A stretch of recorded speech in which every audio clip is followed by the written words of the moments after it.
যারা বলছে হিংসা হচ্ছে তারা কিন্তু হিংসা থামাচ্ছে না। আমি কালকে বলেছি যদি এগুলো না থামে তাহলে তার প্রতিরোধ প্রতিকার হবে। সেরকম পরিস্থিতি না হোক। বিজেপি সারা ভারতবর্ষে রাজ করছে। প্রত্যেক ইলেকশানে জিততে কাউকে না ধমকানো চমকানো, না কারো গায়ে হাত তোলা, না কারো জিনিসপত্র লুট করা আমরা করি না।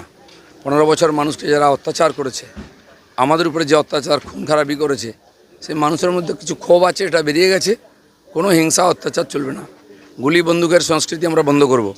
আমার মনে হয় এটা নির্বাচন কমিশন এবং পুলিশের দেখার দায়িত্ব, আইন শৃঙ্খলা যেন ঠিক থাকে। যিনি পুলিশ মন্ত্রী তিনি ড্রামা করতে ব্যস্ত। তিনি জীবনে কোনো দিন সফলভাবে কিছু করেননি। গত ইলেকশনে বলেছিলেন 3 দিন আমি ছিলাম না।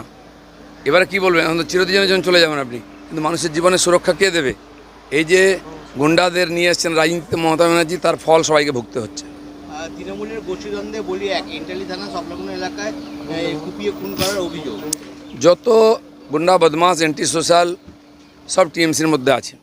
একটা গ্রুপ খাচ্ছিল, একটাকে দিচ্ছিল না, তারা এখন প্রতিশোধ নিচ্ছে। অফিস ভাঙা থেকে আরম্ভ করে টাকা পয়সা লুট করা, দোকান লুট করা, নিজেদের মধ্যে মারামারি করা, এটা টিএমসির ভিতরের ব্যাপার, সেটা বাইরে আসছে। বিজেপির কোনো যোগাযোগ নেই, সেজন্য পুলিশকে কড়াভাবে এর আর প্রতিকার করা উচিত।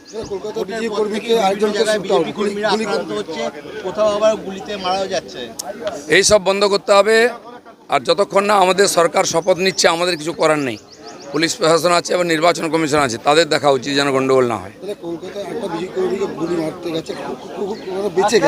না, কিছু জায়গা এবং কিছু লোক আছে, তারা সব ব্যাপারে সুযোগ নেয়, উৎপাত করে, ভয় দেখায় এবং তারা আবার বিজেপিতে ঢোকার চেষ্টা করছে। আমরা টাইট করে দরজা বন্ধ করেছি। আর আমি বলে দিচ্ছি আমাদের কর্মীদের, এইসব লোকের সঙ্গে সম্পর্ক রাখবেন না। কোনো নেতা যেন এই অ্যান্টি সোশ্যালদের পার্টিতে এন্ট্রি না দেয়, তাহলে তার উপরেই হিসাব হবে। গতবারে অনেক ঢুকেছিল, এবারে যেন না ঢোকানোর চেষ্টা করেন কেউ। আমরা কিন্তু কড়া নজর রেখেছি। প্রশাসন আছে, প্রশাসন বলে কিছু ছিল। পুলিশের বন্ধুরা খোলা হাত পেয়েছেন, আপনাদের হাত কেউ বেঁধে রাখেনি।